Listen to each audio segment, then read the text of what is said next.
1 Pedro 2, vamos iniciar a leitura a partir do verso de número 18 até o final do capítulo.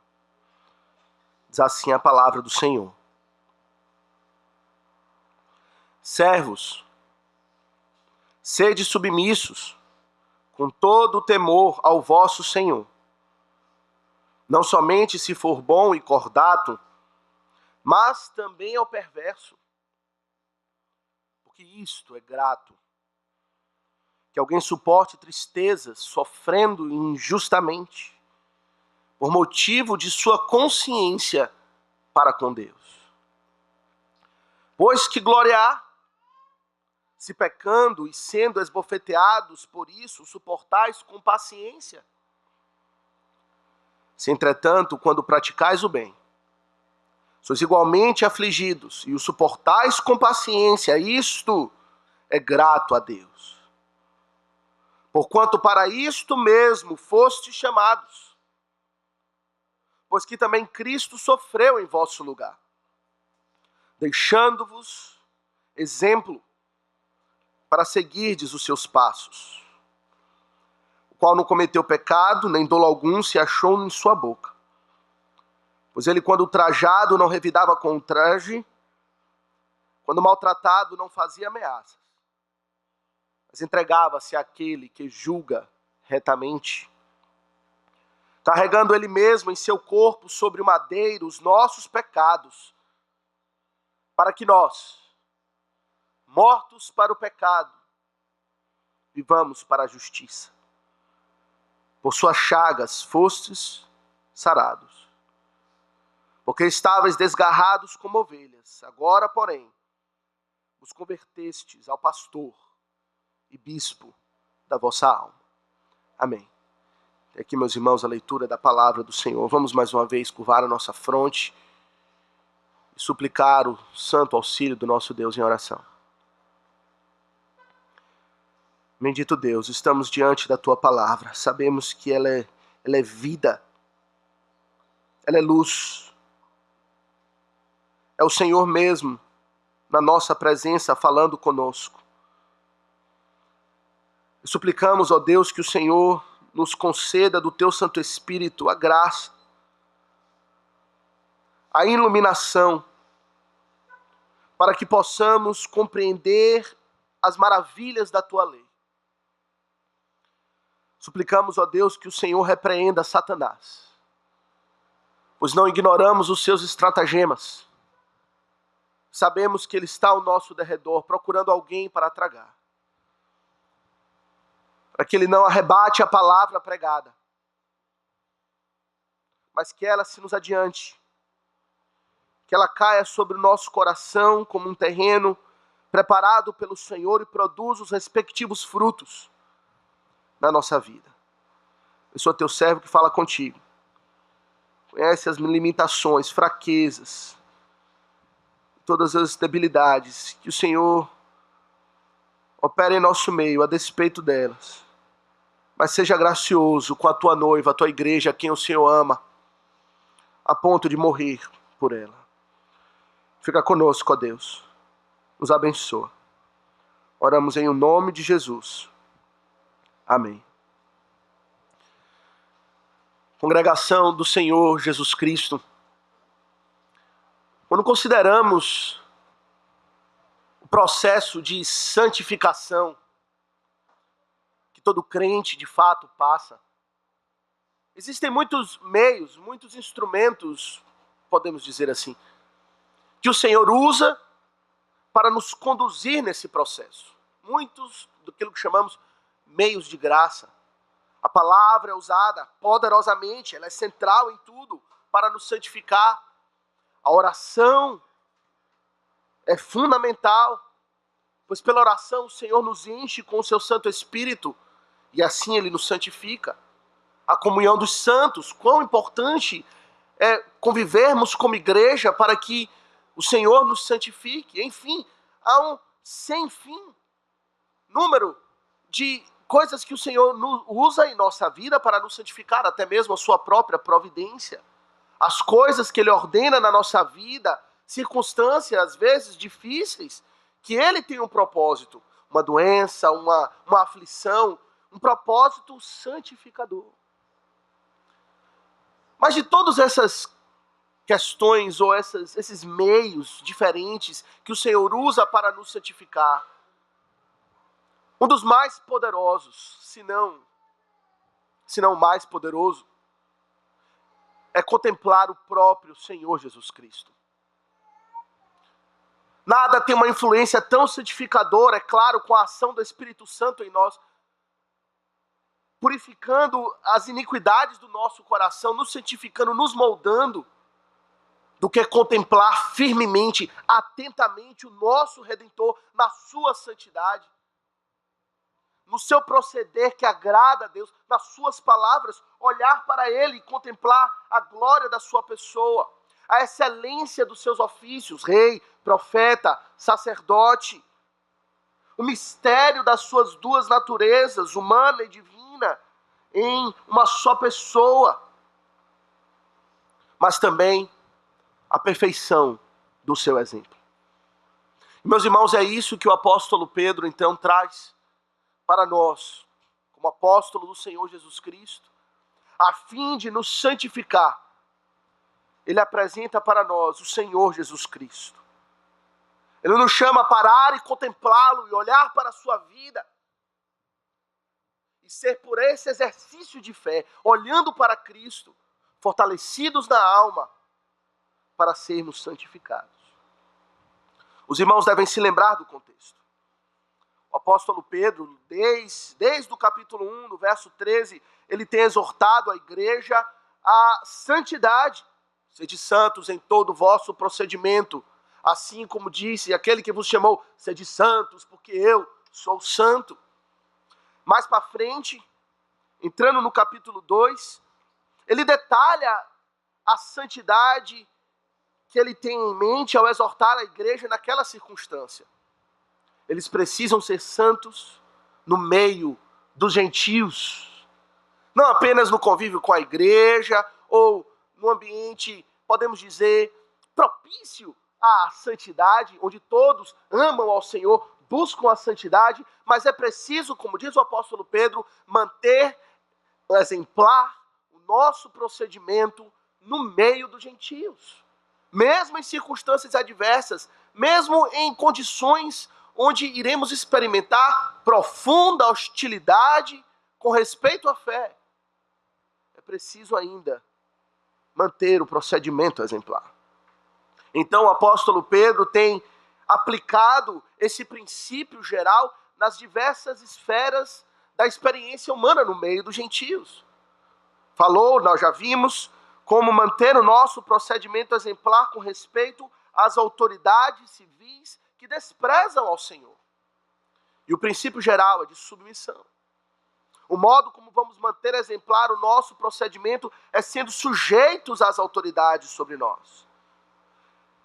E a partir do verso 18, então, ele considera uma outra esfera de experiência humana. O contexto do trabalho. Ora, nós sabemos aqui que ele fala especificamente a escravos, servos, escravos, sede submissos, com todo temor ao vosso Senhor, no verso 18. Não somente ao que é bom e cordato, mas também ao perverso, ao mal, aquele que lhe trata com injustiça. O apóstolo Pedro diz, e você não tem desculpa, por conta do seu mau procedimento, ou digo, do procedimento mal dos senhores, ou daqueles que estão autoridades sobre você, no seu contexto de trabalho e atividade do dia a dia, você não tem desculpa para proceder de forma ímpia também. Antes, sede submisso com todo o vosso temor. Meus irmãos, certamente essa é uma instrução difícil da parte do Senhor. Ser submisso ao perverso, com temor, com respeito, mantendo a honra, respeitando e dando a devida honra e dignidade àqueles que nos tratam mal?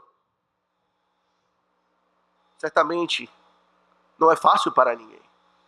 E por isso, meus irmãos, é que o apóstolo Pedro, ele no verso 18, ele dá a instrução, mas do verso 19 a 25, numa proporção muito maior, ele nos cobre de argumentos e incentivos da parte de Deus para de fato procedermos assim, em submissão diante dos nossos senhores. O primeiro argumento nós já vimos nos versos 19 e 20, quando ele diz que isto é grato a Deus. Isto agrada a Deus. Podemos não estar agradando os nossos senhores pelo nosso proceder honesto, podemos estar sofrendo na mão deles, mas quando sofremos com paciência, agradamos ao Senhor. Isto é grato a Deus, ele diz. Porém, meus irmãos, o apóstolo Pedro, ele continua, e a partir do verso 21, ele apresenta então Jesus Cristo como um grande incentivo para o procedimento de santidade no meio dos gentios. E assim, meus irmãos, então, queremos considerar os versos 21 a 25 sobre o seguinte tema: os efeitos santificadores do exemplo do servo sofredor. Os efeitos santificadores do exemplo do servo sofredor. Queremos, meus irmãos, em outras palavras, parar, contemplar a Jesus Cristo, a sua vida, o seu proceder, e a partir da contemplação dele, pela fé, no auxílio do Espírito, sermos estimulados, fortalecidos a trilhar, obedecer os mandamentos do Senhor em submissão aos nossos senhores. Meus irmãos, a primeira coisa então que contemplamos e vimos aqui na palavra de Deus, com respeito a Jesus Cristo como incentivo para a nossa própria obediência, é que a vida de Cristo é uma vida normativa para nós. Aquilo que Cristo fez, aquilo que ele viveu, que ele experimentou, não foi apenas a sua experiência particular, mas o modo como ele vive, não apenas as suas palavras, a sua instrução verbal, mas a sua própria vida é lei para nós, é norma para nós. Não temos a opção senão imitar a Jesus Cristo. E é isso que ele diz a partir do verso 21. Acompanhe comigo. O apóstolo Pedro diz: porque para isto mesmo fostes chamados, pois que também Cristo sofreu em vosso lugar, deixando-vos exemplo para seguirdes os seus passos. Meus irmãos, a primeira coisa que Pedro diz aqui é que a instrução da parte do Senhor de que devemos nos submeter aos perversos, isso não é um conselho, não é algo ocasional na vida do crente, mas ele diz: para isto mesmo fostes chamados. Isto o quê? Aquilo que ele diz no verso 19 e 20. No verso 19, que devemos suportar tristezas sofrendo injustamente. Para isto, para suportar as tristezas com paciência, debaixo da poderosa mão de Deus, para este dever, esta obrigação, nós fomos chamados e convocados por Deus. Meus irmãos, nós temos uma visão, ou muitos, podemos dizer, têm uma visão muito pequena com respeito ao Evangelho. O Evangelho, de fato, é esse chamado, não é? Aquilo que nos chama para Deus, para termos um relacionamento com Ele, para seguir após Cristo, é o Evangelho da graça.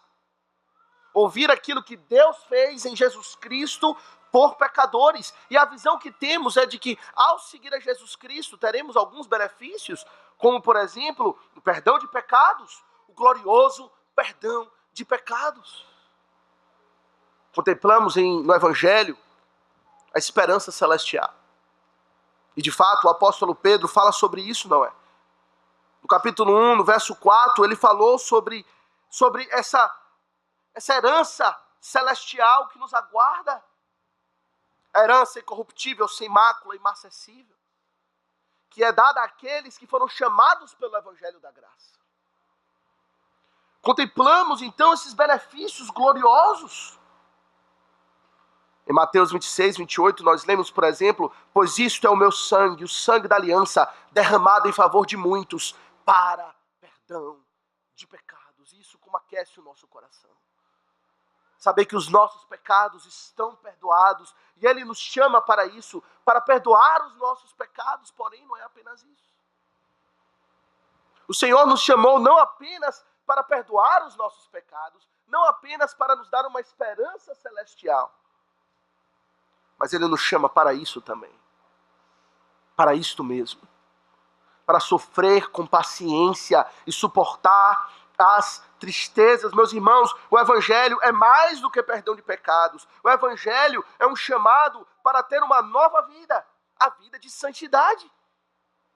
Ele nos chama para transformar a nossa vida, para isto mesmo. Fostes chamados. Uma vida radicalmente diferente. Uma vida radicalmente nova. E em muitos sentidos, uma vida radicalmente difícil. De negação. De tomar a cruz, sofrer e morrer por Cristo. Ora, Filipenses 1:29 diz o seguinte: porque vos foi concedida a graça de padecer por Cristo, e não somente de crerdes nele. Vos foi concedida a graça de padecer por Cristo. Isso é uma graça, é um favor imerecido da parte de Deus, padecer por Cristo, e não somente crer nele.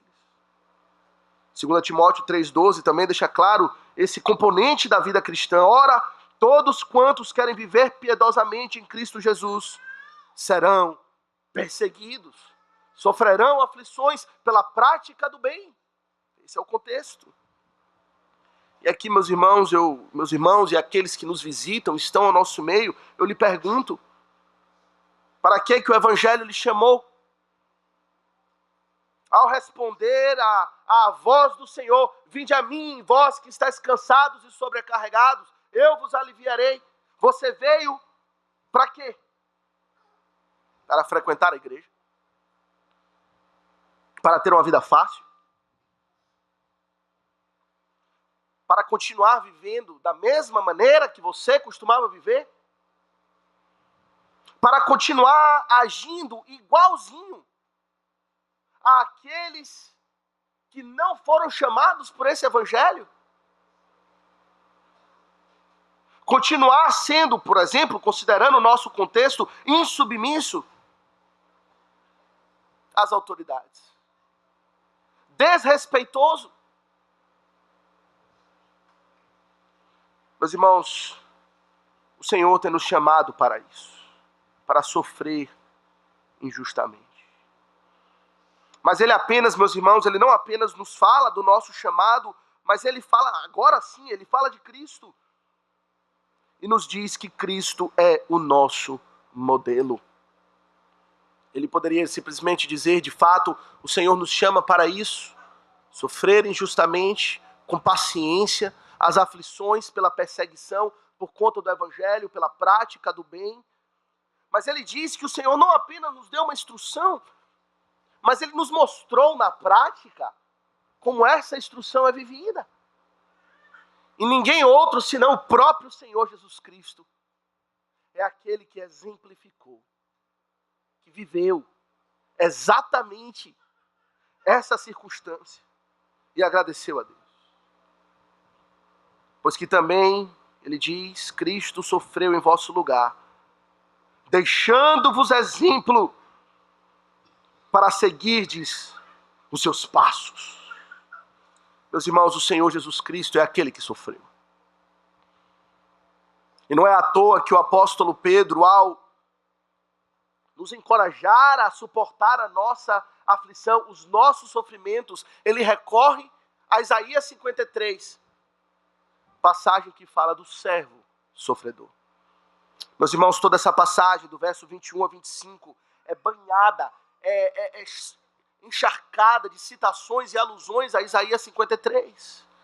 A passagem que descreve o servo sofredor, Jesus Cristo, homem de dores, que sabe o que é padecer. Você não sabe o que é padecer. Você não tem aprendido o que é padecer. Deixe-me falar daquele que sabe, que é mestre no sofrimento, que ele aprendeu, ele conhece, ele se aperfeiçoou nisso, em padecer.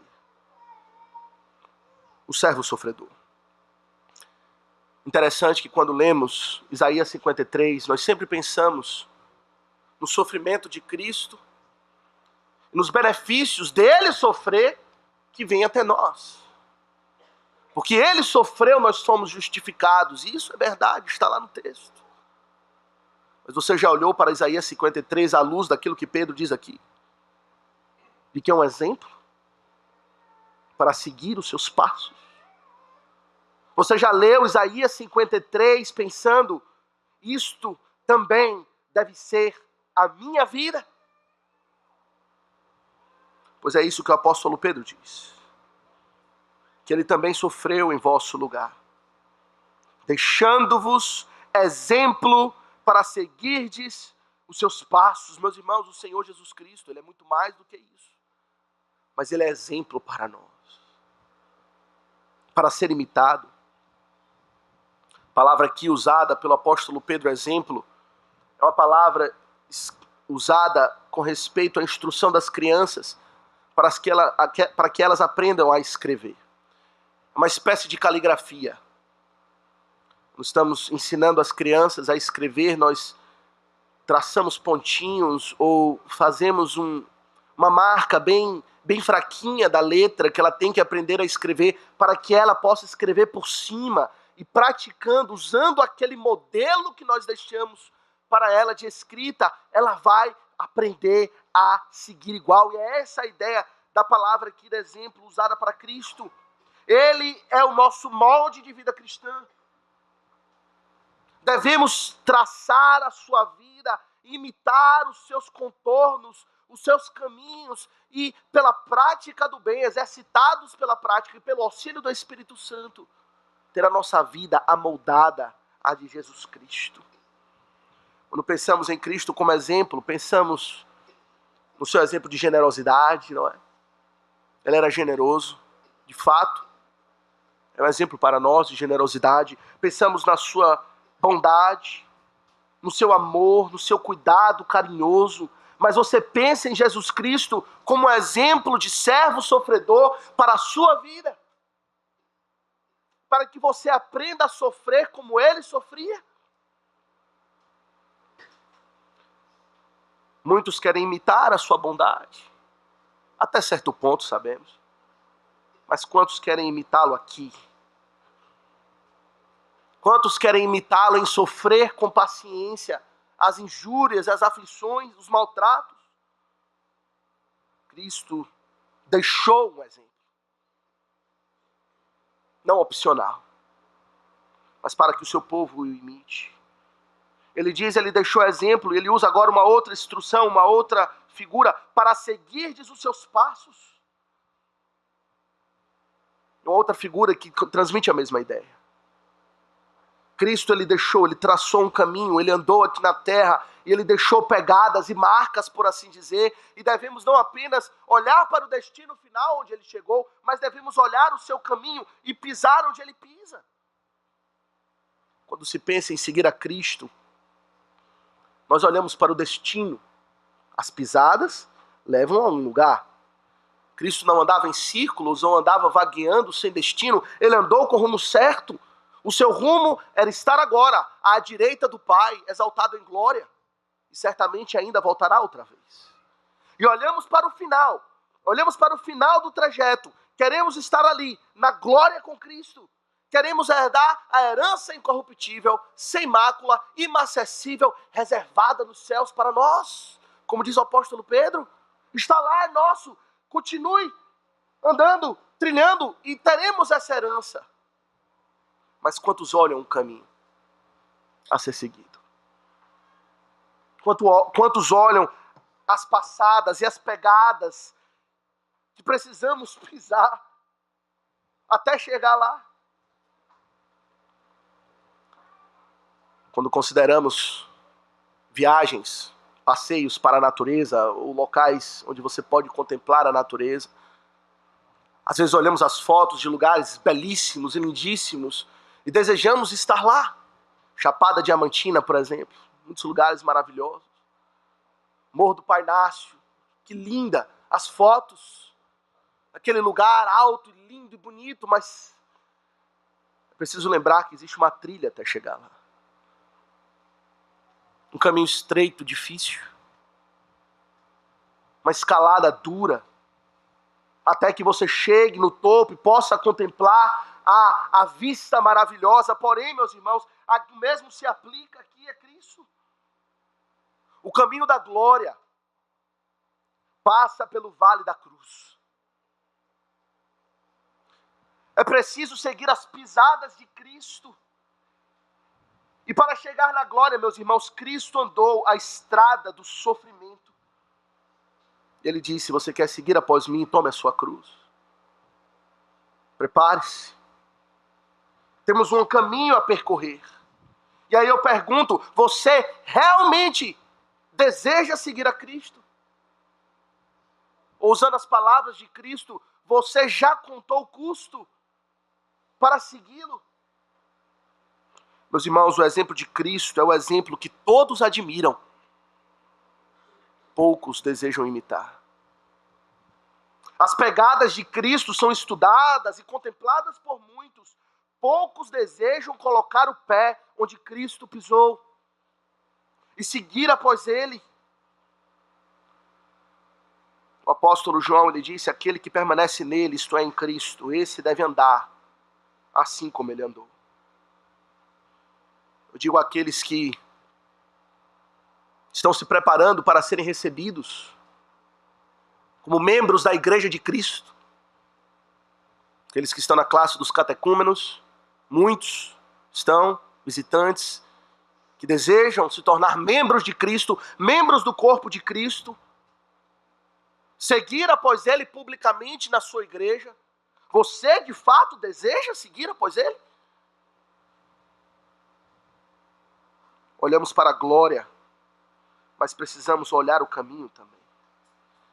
Por isso, meus irmãos, que nós abominamos com toda a força da nossa alma propostas que existem por aí de evangelho sem cruz, de pare de sofrer. Da proposta, o chamado do evangelho, que para isto mesmo fomos chamados, é a proposta da cruz. Não pare de sofrer, mas aprenda a sofrer. Com o servo sofredor.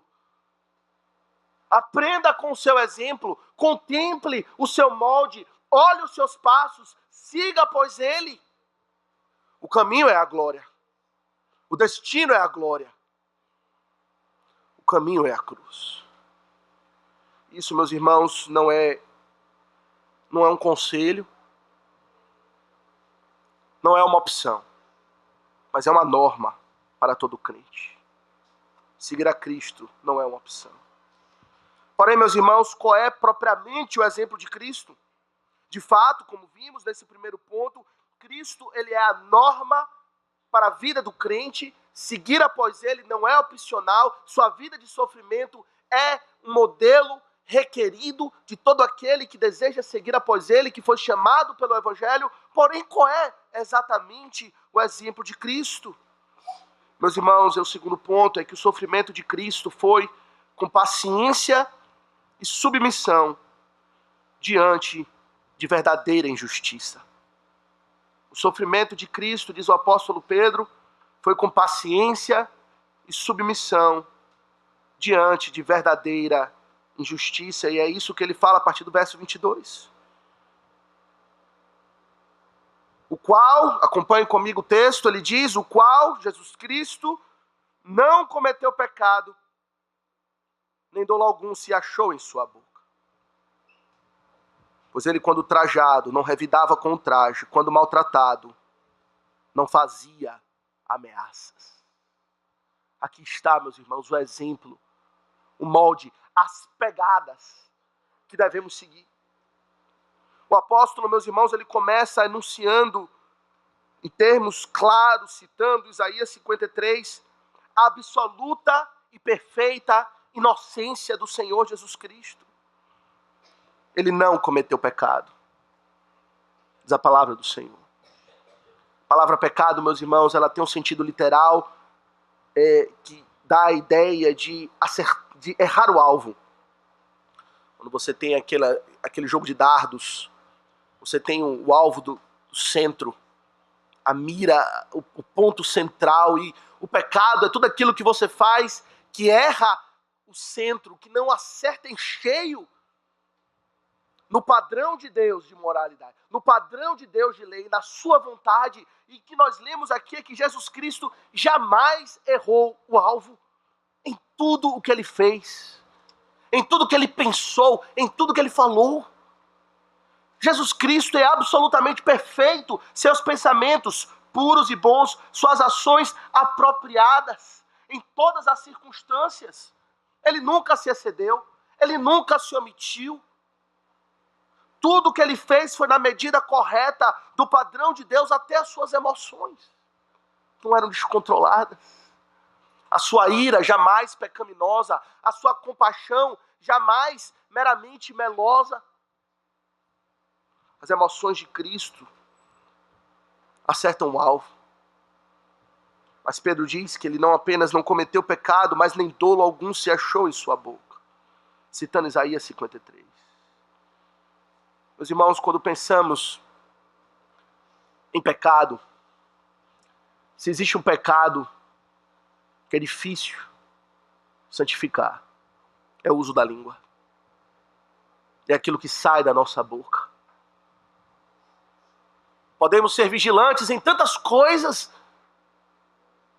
mas aqui é um ponto que constantemente, pela nossa imprudência, nós caímos. Provérbios diz que até o louco calado se passa por sábio. Mais para frente, nessa mesma carta, 1 Pedro, no capítulo 3, no verso 10, ele fala sobre essa importância do uso da língua. 1 Pedro 3, 10, ele diz: quem quer amar a vida e ver dias felizes, refreie a língua do mal e evite que os seus lábios falem dolosamente. Nós somos, meus irmãos, fofoqueiros, maledicentes. Nós somos brandos quando a situação requer firmeza. Nós somos duros na nossa palavra quando a situação requer brandura. Porém, meus irmãos, Cristo usou seus lábios com propriedade. Do seu lábio jamais saiu engano, dos seus lábios jamais saiu pecado. Antes lemos, dos seus lábios se extravasou a graça. E ele falou aquilo que era bom, daquilo que edifica, daquilo que glorifica a Deus em todas as suas palavras. O apóstolo Tiago lhe disse: alguém não tropeça no falar, é perfeito varão. E aqui está o perfeito varão, que dolo algum jamais se achou em sua boca. Porém, meus irmãos, mesmo assim, mesmo sem ter do que acusar Jesus Cristo de nada, não tem uma vírgula do que dizer dele, ainda assim ele foi perseguido. Ultrajado, diz o apóstolo Pedro, citando Isaías ainda, maltratado. Ultrajado, meus irmãos, significa que Cristo foi criticado duramente. Ele foi vilipendiado, acusado de impiedade, de violar a lei de Deus. Ele foi zombado por ser absolutamente perfeito, por praticar o bem, agradar o seu pai em tudo que ele fez. Ainda assim, as pessoas o maltratavam. Lucas 23, 35 diz que o povo estava ali e tudo observava. Também as autoridades zombavam e diziam: salvou os outros, a si mesmo se salve. Zombando dele quando dependurado na cruz. Praticou o bem. Poucos reconheciam. Um dos ladrões na cruz reconheceu. Ele diz: nós somos culpados, estamos aqui. Esse o que fez. Homem inocente. Você gosta de ser zombado? Ultrajado, vilipendiado, que falem mal de você, lhe critiquem injustamente. Ele não só foi acusado, meus irmãos, com a língua, sofreu o mal da língua dos homens, mas ele foi realmente, ou fisicamente, ou literalmente maltratado. como diz o texto. Quando maltratado, ele não fazia ameaças. Não só com palavras, mas ele foi literalmente violentado. Cuspiram no seu rosto, que coisa nojenta. Lhe deram socos no rosto. Esbofetearam a sua cara. Ah, você é rei? Muito bem. Vamos fazer uma coroa de espinhos agora e cravar na sua cabeça.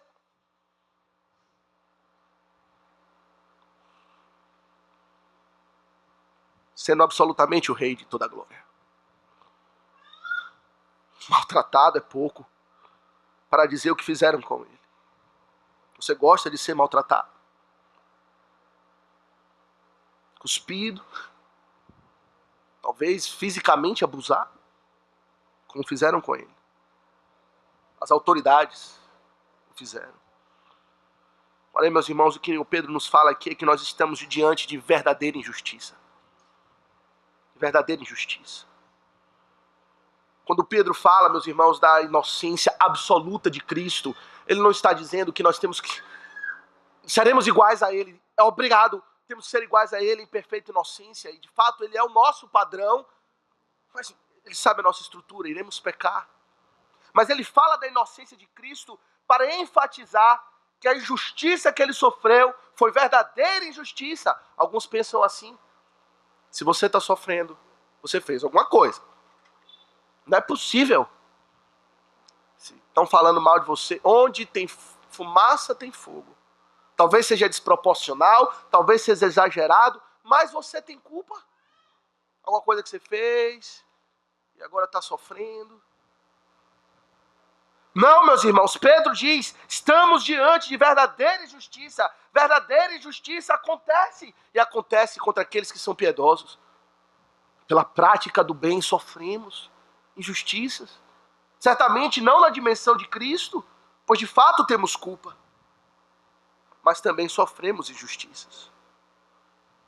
E qual foi a sua reação? Qual o seu exemplo? Aqui está. Aqui está o ponto mais importante. Qual foi a sua reação? Ele diz no texto, verso 23, que quando trajado, ele não revidava com o traje. Quando maltratado, não fazia ameaças. Talvez essa fosse a coisa mais fácil do mundo para o Senhor Jesus fazer. Ele ser ultrajado e o Senhor Jesus responder: seus tolos, vocês não sabem com quem estão falando? O Senhor da glória, eu sou Jesus Cristo, o Filho de Deus. Calem-se diante de mim. Mas não é isso que lemos. O que lemos é que quando trajado, ele não revidava com o traje. Diante dos seus acusadores, no sinédrio, aqueles que o acusavam de tantas mentiras, testemunhas falsas, zombaria, é dito que ele guardou silêncio,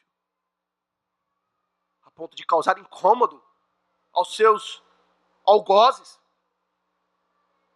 Você não responde nada àqueles que lhe acusam. Foi necessário fazê-lo jurar para que ele falasse alguma coisa, para que ele o colocasse debaixo de um peso de juramento, para que de fato ele fosse obrigado pela força do juramento a falar algo. Ele não revidava com o traje, ele também não fazia ameaças. Ah, quão fácil poderia ser para Jesus Cristo fazer isso. Quando eu voltar na glória, vocês irão pagar tudo. Vocês estão fazendo isso comigo agora, aguardem até quando eu voltar. Vocês verão o que vai acontecer com vocês. Mas ele não fazia ameaças. Antes, diz a palavra de Deus, em Isaías 53, que pelos transgressores intercedeu. Ele bendizeu da cruz: Pai, perdoa-lhes os pecados. Não sabe o que fazem. Qual é a nossa reação? Diante dos maus tratos, ao sermos ultrajados, qual é a nossa reação? Espírito vingativo? Responder na mesma moeda? Pagar mal por mal, como Pedro vai falar mais para frente? Meus irmãos, se nós somos crentes em Jesus Cristo, esse é o nosso padrão de reação. Esse é o modelo, essa é a pisada, a pegada que devemos seguir. Qualquer circunstância. O apóstolo Pedro está falando aqui especificamente a servos, no ambiente de trabalho, talvez, mas isso se aplica a qualquer um de nós. Em qualquer ambiente, em qualquer ocasião, devemos agir assim. Spurgeon, comentando essa passagem, ele diz o seguinte: você não pode ser um crente se esse espírito de amor é estranho para você. Talvez você diga: eu subscrevo as suas confissões e aos seus credos, mas eu não me importo, diz Spurgeon. Você precisa amar os seus inimigos, ou você vai morrer com seu credo entalado na garganta. Se dizemos que cremos nele, mas não andamos como ele andou, somos mentirosos e enganamos a nós mesmos. Esse é o exemplo para nós, meus irmãos. Convívio familiar, na igreja, no meio dos gentios, submissão. Porém, meus irmãos, há algo mais aqui ainda, mais 2 pontos que devemos considerar no texto que faz toda a diferença. Talvez você diga o seguinte, apresente a seguinte objeção: o exemplo de Cristo, tudo bem, ele é um exemplo, eu entendo, mas você há de convir, Cristo é Deus. Então vamos guardar as proporções. Ele tinha como aguentar essas coisas calado. Eu não sou Deus. Talvez você já tenha dito isso literalmente. Você agindo na carne, sendo raivoso, agindo com ira pecaminosa diante de uma determinada situação. Alguém lhe traz o exemplo de Cristo. Aí você fala: Cristo é Deus. Eu não sou Jesus Cristo. Também não dá para eu viver assim. É uma desculpa para agir na carnalidade que nós usamos. E o interessante é contemplar aquilo que Pedro fala no texto. Que ele diz, ele não agiu assim sendo Deus. Ele não diz, sendo Deus, ele não abriu a sua boca. Mas parafraseando aquilo que Pedro diz aqui, ele diz, confiando em Deus, ele não abriu a sua boca. E é isso que ele diz aqui no texto. Verso 23, pois ele, quando trajado, não revidava com traje, quando maltratado, não fazia ameaças, mas aqui está o modo como Cristo pôde aprender a agir dessa maneira. Mas ele entregava-se àquele que julga retamente. Confiando em Deus, ele não abriu a sua boca. Meus irmãos, entregar-se àquele que julga retamente é agir pela fé. Não foi um ato sobrenatural, o ato de Cristo calar a sua boca. Tudo que Cristo fez, meus irmãos, na condição de mediador, na condição de Cristo, ele fez como um homem, cheio do Espírito, na dependência de Deus e pela fé. Cristo não trapaceou: eu sou Deus, as coisas vão ser mais fáceis para mim agora. Carregar uma cruz é fácil. Ser ultrajado, cuspido, crucificado, injustiçado é fácil. Eu sou Deus, tiro isso de letra. Não. Ele sofreu, realmente. É isso que Pedro fala, não diz? Ele sofreu. Verdadeiramente, Deus não sofre, se você for colocar assim nesse ponto. Mas o que o capacitou a sofrer? Ele andou pela fé. Ele confiava naquele que julga retamente. Meus irmãos, é isso que precisamos considerar. O exemplo de Cristo foi um ato de confiança em Deus. E eu lhe pergunto, isso é impossível para nós? Está fora do nosso alcance andar pela fé? Confiar em Deus em situações difíceis? O próprio Senhor Jesus disse, tudo é possível àquele que crê.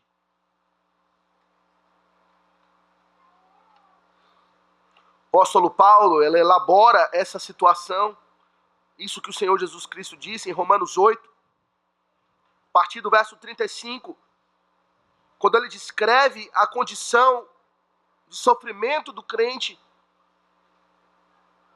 E no final ele apresenta a chave para tudo. Ele fala em Romanos 8, a partir do verso 35, quem nos separará do amor de Cristo?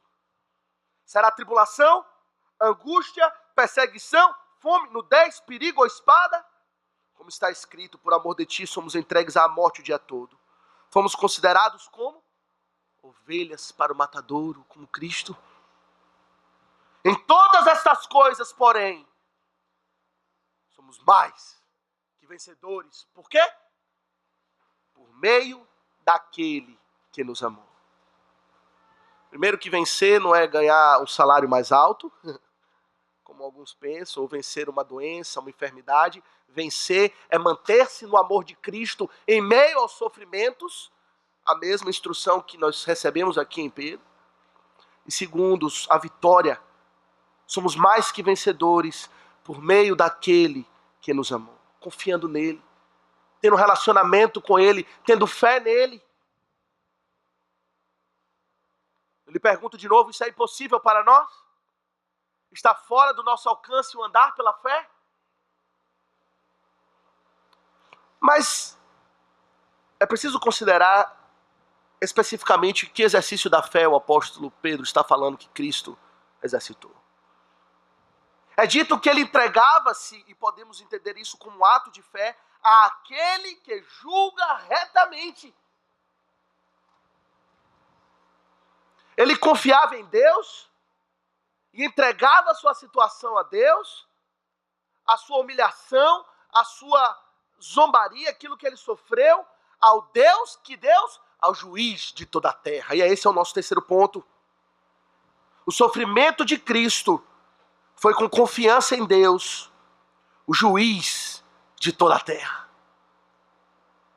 Foi um exemplo de verdadeira injustiça, sim, é normativo para nós, sim, mas é de confiança em Deus, o juiz de toda a terra. E por que isso é importante, meus irmãos, considerar? Porque, meus irmãos, a ideia é de que Cristo, quando ele sofreu, como um exemplo para nós, ele não fez simplesmente assim, deixa para lá, tem nada não, fazer vista grossa que é tudo que está acontecendo. Ou aquilo, como falamos coloquialmente, é sangue de barata. É alguém que aguenta apanhar e deixa para lá. Não é isso, meus irmãos, o que lemos. O que lemos é que o Senhor Jesus, ele pega a sua situação, em vez de resolver com suas próprias mãos, pois ele estava debaixo de autoridade e assim ele reconheceu a sua condição. Ao invés de fazer justiça com as próprias mãos, ele pega a sua situação e entrega a Deus, o juiz de toda a terra. Ele vai cuidar da minha situação.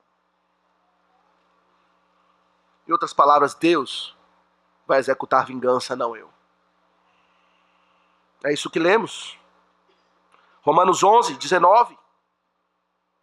Romanos 12, 19, o apóstolo Paulo diz o seguinte: não vos vingueis a vós mesmos, amados, mas dai lugar à ira de Deus, porque está escrito, a mim me pertence a vingança, eu é que retribuirei, diz o Senhor.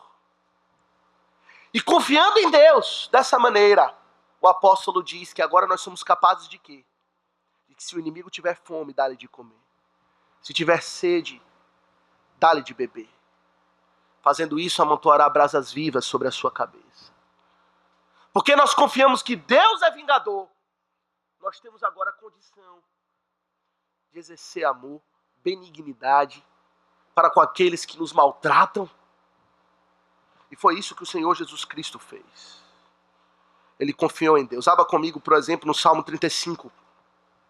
O Salmo 35, meus irmãos, se eu tivesse tempo, eu gostaria de ler o Salmo inteiro com os irmãos aqui. É um Salmo de Cristo. Os irmãos devem se lembrar que os Salmos, eles têm essa natureza diferente. Eles são consideradas palavras de Cristo, as suas palavras pessoais. Especialmente o Salmo 35. Existem aqui referências aos maus tratos que Cristo sofreu profeticamente. E devemos entender então esse Salmo como Cristo, ao sofrer, o que ele sentiu, o que ele pensou, qual foi a sua atitude. E o que é que lemos nesse Salmo? Vamos ler alguns versos. Versos 1 e 2. Entenda Cristo aqui. falando. Ele diz: contende, Senhor, com os que contendem comigo. Peleja contra os que contra mim pelejam. Embraça o escudo e o broquel e ergue-te em meu auxílio. No verso 4 ele diz: sejam confundidos, cobertos de vexame, os que buscam tirar minha vida. Retrocedam, sejam envergonhados os que tramam contra mim. E ao longo do salmo inteiro, esse é o clima, essa é a constante expressão de Cristo debaixo das injustiças. Senhor, livra minha alma, no verso 17. Até quando, Senhor, ficarás olhando? Livra minha alma da violência deles, dos leões, a minha predileta. E no final do Salmo 35, verso 27 e 28, ele descansa em Deus e fala: cante de júbilo, e se alegrem os que têm prazer na minha retidão. E digam sempre: glorificado seja o Senhor, que se compraz na prosperidade do seu servo. E ele conclui: e a minha língua celebrará a tua justiça e o teu louvor todo dia. Eu louvarei aquele que julga retamente, pois ao final de tudo ele vai acertar todas as coisas. Meus irmãos, os crentes, eles não são aqueles que têm, como falamos já, sangue de barata. Não é meramente deixar para lá, é deixar com Deus. Entregar-se àquele que julga retamente. Não significa que nós não temos um senso de justiça, ou que damos valor à impunidade, que não tem problema, pode fazer o que for, pisar por cima e tudo vai ficar bom. Não é isso. Ao agirmos com benignidade, a questão é que Deus vai endireitar as veredas. Eu entrego a Ele. E meus irmãos, se Cristo é um exemplo para nós, com respeito à sua reação para com os homens, Ele também é um exemplo aqui, como um homem que viveu pela fé no Deus, o juiz de toda a terra, e nós também devemos seguir os seus passos aqui. Temos que aprender pelo Espírito Santo, pelo exemplo de Cristo, a termos esta reação. Reação reflexa. Qual é a reação reflexa quando nós somos ultrajados? Ultrajar, não é? Esbofetear, esbofetear. Falar mal também. Mas a reação reflexa do crente deve ser, ao ser ultrajado, pegar aquele ultraje, jogar para Deus. Entregar àquele que julga retamente. Isso em oração. E isso em oração. Meus irmãos, confiar em Deus é uma resposta muito mais poderosa do que a resposta que nós podemos dar. Quando somos ultrajados por pessoas que estão em autoridade sobre nós, que têm um poder muito maior do que o nosso, o que podemos fazer pela nossa própria força? Nada. O que os crentes perseguidos no Oriente Médio podem fazer diante do califado islâmico, toda a sua violência, toda a sua agressividade e força? Nada. Pelos seus próprios braços. Só dá a cabeça para ser degolada. O que os crentes podem fazer na Venezuela, aqui, debaixo da violência de um ditador opressor, pelos seus próprios braços? Nada. Somos fracos. Como diria, o Senhor disse Israel, falou de Israel no dia, povo pequeno e fraco, que não tem força em si mesmo, mas nós confiamos em Deus, meus irmãos. Confiar em Deus é uma resposta muito mais poderosa, pois Ele tem força para julgar. Ele irá retribuir. Todos estão debaixo da sua autoridade. Mas também, e aqui é essa a ênfase do apóstolo Pedro, não é apenas uma resposta mais poderosa, mas é uma resposta mais justa. Ele entrega-se àquele que julga com retidão, que julga retamente. E qual é o nosso julgamento? Primeiro, que não somos juízes. Segundo, que não julgamos retamente. As nossas respostas sempre estão além ou aquém da medida da justiça. Aquilo que poderíamos fazer. Muitas vezes nós somos excessivos nas nossas respostas, nas nossas reações àquilo que fazem contra nós. reagimos na carne e somos violentos, agressivos, demasiados, pesados no nosso julgamento. Mas ele julga retamente. Sua balança não é enganosa. Ele não julga com parcialidade. Ele julga sem acepção de pessoas. Foi isso que Pedro disse mais cedo. Nós portamos com temor durante o tempo da nossa peregrinação, sabendo que é sem acepção de pessoas que ele julga. E ele vai julgar, meus irmãos, as nossas pessoas, a nossa inocência, quando ela existir, como ele julgou de Cristo. Ele vai julgar o caso, a circunstância, e ele vai julgar o ofensor. A punição da parte de Deus virá. É assim que reagimos diante das injustiças, com um ato de fé e confiança em Deus. Essa é a segunda lição que nós tiramos do exemplo de Cristo. A primeira é o seu próprio exemplo de paciência, e o segundo é o seu exemplo de fé, pois ele entregava-se a Deus. Mas há algo aqui, meus irmãos, que precisamos considerar antes de encerrar. É que o sofrimento de Cristo é completamente diferente de qualquer outro exemplo, pois ele tem um propósito redentivo. É o justo sofrendo pelos injustos. E é isso que o apóstolo Pedro nos diz nos versos 24 a 25.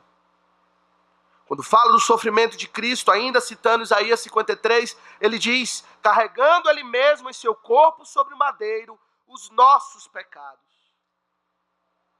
para que nós, mortos para os pecados, vivamos para a justiça. Meus irmãos, quando pensamos em exemplos inspiradores, de fato a história da igreja está repleta, não é? Homens da mais alta piedade, homens, como diz Hebreus 11, os quais o mundo não eram dignos. E Hebreus 11 relata aqueles que sofreram por causa de Cristo. E de fato podemos nos inspirar no exemplo de muitos homens. Paulo, por exemplo, que grande inspiração. Ver a tenacidade de Paulo, o seu foco em propagar a mensagem do reino, Jesus Cristo, entre os gentios, ao custo de tudo, da sua própria vida. Ele diz: não tenho a vida por preciosa. Sofreu tudo que tinha que sofrer. Que exemplo inspirador para nós. Talvez exemplos mais perto de você, de um crente piedoso que você conhece, que tem sofrido por Cristo e que lhe estimula. Devemos imitar a fé daqueles que andam assim. Porém, meus irmãos, o próprio apóstolo Paulo, como um grande exemplo, e ele diz muitas vezes que ele era um exemplo a ser imitado, ele diz o seguinte em 1 Coríntios 11:13, ele fala: foi Paulo crucificado em favor de vós? Acaso o que eu faço tem algum valor redentivo na vida de vocês? E é isso que distingue o exemplo de Cristo de todos os demais exemplos que podem ser mencionados. Ele não é apenas um exemplo, algo que a gente olha e, poxa, que vida incrível, eu quero uma vida como essa, de abnegação, de confiar em Deus, como outros viveram. Ele sofreu com um propósito muito claro. Ele sofreu em nosso lugar. Não foi o sofrimento dele que ele sofreu. É o sofrimento que é nosso. Pois ele, diz o texto, ele mesmo carregou em seu corpo sobre o madeiro os nossos pecados. Ele fez isso pessoalmente. Ele mesmo, diz Pedro. Aqui tem uma ênfase do apóstolo. Ele mesmo, não foi outro. Ele não delegou esse sofrimento. Ele fez isso de forma concreta em seu corpo. Não foi algo simbólico. Vou morrer simbolicamente por pecadores. Ele carregou em seu corpo. Literalmente o Senhor pegou a culpa do nosso pecado e colocou sobre ele. Ele foi feito maldição por nós. De fato, ele se tornou o culpado. Embora pessoalmente ele não tenha praticado nada. Foi humilhante, foi sobre o madeiro. Maldito todo aquele que é dependurado no madeiro. Mas foi redentivo. Ele carregou os nossos pecados. Meus irmãos, aqui a palavra usada, carregar, tem um sentido litúrgico que se remete ao culto do Antigo Testamento. Quando os sacerdotes, representando o povo, trazia o pecado e o colocava sobre o animal, aquele animal carregava o pecado do povo, então ele era imolado, sacrificado, e havia então a remissão de pecados, os benefícios do perdão de pecados, porque aquele animal carregou o pecado do povo. Cristo carregou os nossos pecados. E o ponto é, meus irmãos, o ponto é, aqui está o ponto-chave, compreenda. Cristo não sofreu injustamente apenas porque praticou o bem, mas ele sofreu justamente porque nós praticamos o mal. Isso é tão diferente de todos os demais exemplos. Porque hoje nós não respondemos como devemos responder. Porque hoje nós somos respondões, insubmissos às autoridades e tantos outros pecados. Porque hoje nós não andamos como deveríamos ter andado desde o Éden. É que ele sofreu. É que ele carregou sobre o madeiro os nossos pecados. Foi humilhado, foi ultrajado, foi maltratado e mais do que tudo, sofreu a ira do seu Pai. Porque nós pecamos. Isso, meus irmãos, é completamente diferente. Existe um peso sobre Cristo e o peso é os nossos pecados. Se Cristo sofreu grandemente, é porque você pecou grandemente. A proporção do seu sofrimento equipara a proporção da vileza dos nossos atos. E precisamos compreender isso. E, meus irmãos, qual o propósito desse sofrimento de Cristo? O apóstolo Pedro lhe diz. Ele sofreu não apenas para deixar exemplo, mas ele sofreu para nos libertar do pecado. Carregando ele mesmo em seu corpo sobre o madeiro, verso 24, os nossos pecados. Para quê? Qual o propósito? Para quê? Por que ele carregou sobre si os nossos pecados? Para nos perdoar dos pecados? Sim. Para nos dar uma esperança celestial? Sim. Mas ele diz, para que nós, mortos para os pecados, vivamos para a justiça. Ele morreu, meus irmãos, ele sofreu pelos nossos pecados, para que parássemos de pecar. Para que parássemos de revidar, de pagar mal com mal. Fazer justiça com as próprias mãos é mal aos olhos do Senhor, é pecado aos olhos do Senhor. Vingar a si mesmo, que é o contexto, é uma vileza. Ele diz, eu morri não apenas para deixar um exemplo de alguém que não revidava, mas para que você fosse liberto, pois eu literalmente tomei a culpa do seu pecado. O grilhão do pecado fosse quebrado da sua vida e você agora viva para a justiça. Em outras palavras, ele sofreu não apenas para deixar um exemplo, mas ele sofreu para nos capacitar a seguir o seu exemplo. Como podemos seguir o exemplo de Cristo se estamos agrilhoados ao pecado? Como podemos andar nas suas pisadas se somos filhos do maligno? Somos escravos do pecado, dominados por pecado. Mas ele diz, eu vos libertei. Vocês agora não servem mais ao pecado, vocês são escravos da justiça. Vivem para a justiça. E pelas minhas feridas eu vos sarei. Vocês agora estão sãos, cheios do Espírito Santo. Quebrei o domínio do pecado sobre a vida de vocês e vocês podem me seguir. Meus irmãos, isso é muito relevante para nós. Muitos, eles olham para Cristo como um exemplo interessante da coisa ser imitada em Cristo. mas não querem a sua redenção. Não querem o seu sangue para perdoar o pecado. Não se humilham, não se reconhecem pecadores, preciso da morte de Cristo para me redimir. Não querem o Redentor. Tampouco poderão então seguir o exemplo de Jesus Cristo, pois estão agrilhoados nos pecados, estão perdidos. É isso que ele diz no verso final. Estavam desgarrados como ovelhas. Desgarrado, meus irmãos, quer dizer aqui literalmente, eles estavam andando por aí sem direção, sem saber que caminho seguir, sem ter um rumo na vida. Mas porque Cristo morreu, agora nós temos um pastor, um bispo das nossas almas.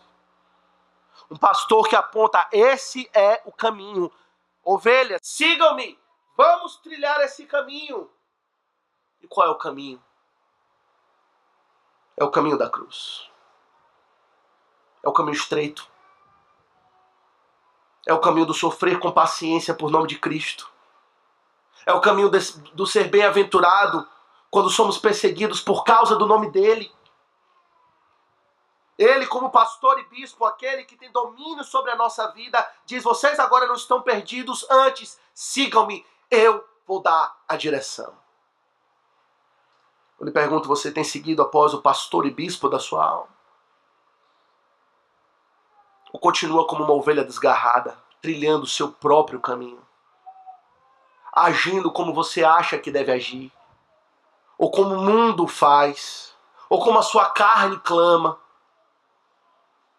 Ou você diz, não, Senhor, seguirei os seus passos.